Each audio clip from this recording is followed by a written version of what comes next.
حضور نے ایک مثال دی.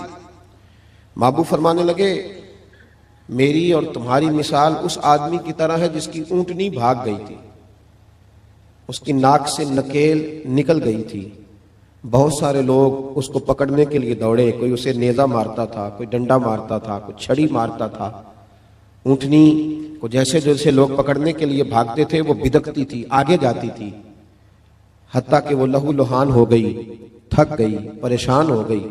محبوب فرمانے لگے پھر اچانک اس کا اپنا مالک آ گیا, اس اونٹنی کا اپنا مالک آیا اور لوگوں سے کہنے لگا پیچھے ہٹو, یہ تم نے میری اونٹنی کا کیا حال کیا. اس نے تھوڑا سا چارہ زمین سے اٹھایا اور جیسے ہی اونٹنی کو دکھایا وہ دوڑتی ہوئی آئی, دوڑتی ہوئی مالک کے پاس آئی.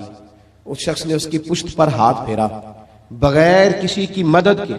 خاص غور کریں بات پر, خاص توجہ کریں, بغیر کسی کی مدد کے اونٹنی کی ناک میں نکیل ڈالی اور پھر لوگوں سے کہنے لگا تم نے بڑا ظلم کیا, میری اونٹنی کو تنگ کیا, اونٹنی میری ہے تو سنبھالنے کا طریقہ بھی مجھے ہی آتا ہے.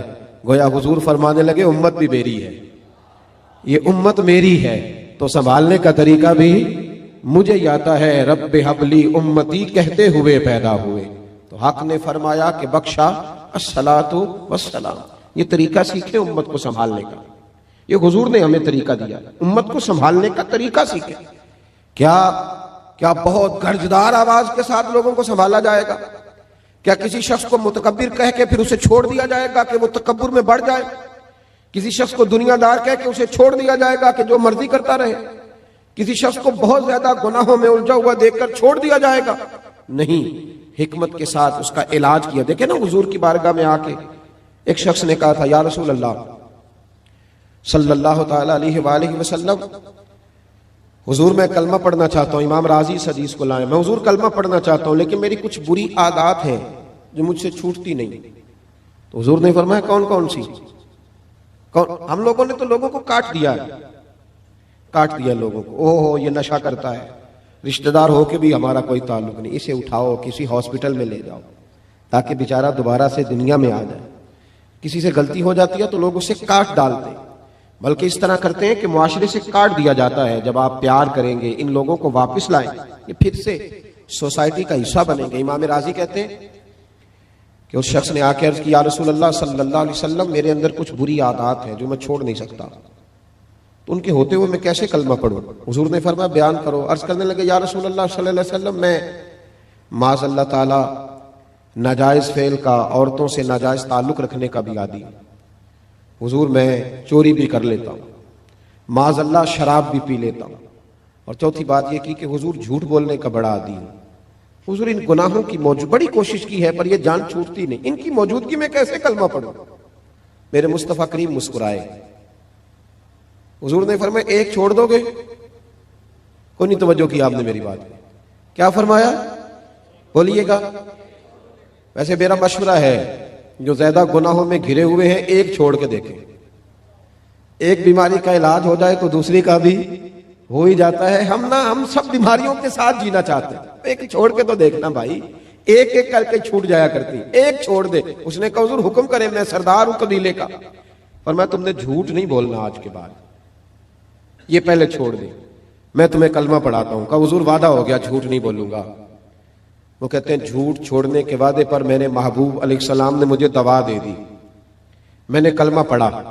معاذ اللہ تعالیٰ پہلے دن جب میں گیا تو مجھے ایک چیز گری پڑی نظر آئی, چوری بھی نہ کرنی پڑی لیکن کسی کی تھی.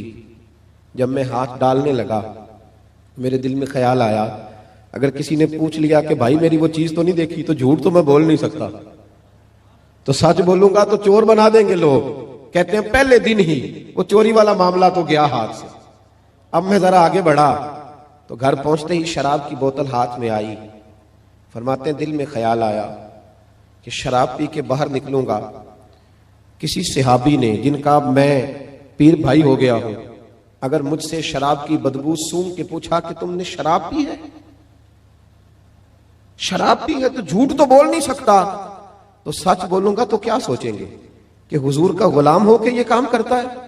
فرماتے رات ہوئی تو ایک خاتون کے پاس گیا, معاذ اللہ ثم معاذ اللہ منہ کالا کرنے کو, بھائیوں سننا، کہتے ہیں جب میں اس کے قریب پہنچا، ہم کلام ہوا تو وہ کہنے لگی سنا ہے تو نے کلمہ پڑھ لیا ہے، سنا ہے تو مسلمان۔ بھائی تجھ سے لوگ پوچھتے تو ہے نا کہ بتا تو کس کا شاگرد ہے، لوگ کہتے تو ہے نا کہ تو فلاں کا مرید بھی بنتا ہے اور یہ تیرا رویہ ہے، تو اتنے بڑے باپ کا بیٹا ہے اور یہ تیرا انداز ہے، لوگ پوچھتے تو ہے نا کہ اتنے شانوں والے نبی کا کلمہ پڑھتے ہو اور یہ طرز زندگی اپنایا ہوا ہے، دنیا کے سب سے بہترین مذہب کے ماننے والے ہو اور یہ انداز فکر ہے۔ رسول رحمت صلی اللہ علیہ وسلم کے وہ غلام فرماتے ہیں کہ اس نے پوچھا کلمہ پڑھ گیا؟ میں نے سنا۔ فرماتے دل میں خیال آیا کہ جھوٹ بول نہیں سکتا اور سچ بولوں گا تو کیا حال ہوگا۔ فرماتے وہاں سے بھی واپس آ گیا، ایک ہی دن گزرا تھا، ایک ہی گناہ حضور نے چھڑوایا تھا اور میرے سارے چھوٹ گئے۔ فرماتے ہیں اگلے دن میں مسجد نبوی میں حاضر ہوا تو سب لوگ باتیں پوچھ رہے تھے، میں دور بیٹھ کے محبوب کے بس چہرے کی زیارت کرتا جا رہا تھا، میں بس چہرہ ہی دیکھتا جا رہا تھا، میں دیکھتا ہی جا رہا تھا، میں دیکھتا ہی جا رہا تھا اور میرا دل نہیں بھر رہا تھا۔ حضرت صدیق اکبر کہنے لگے کیا دیکھ رہے ہو؟ تو میں نے کہا اس حکمتوں والے رسول کو دیکھ رہا ہوں، بات ایک بتاتے ہیں، دنیا بھی بن جاتی ہے، آخرت بھی سنور جاتی ہے۔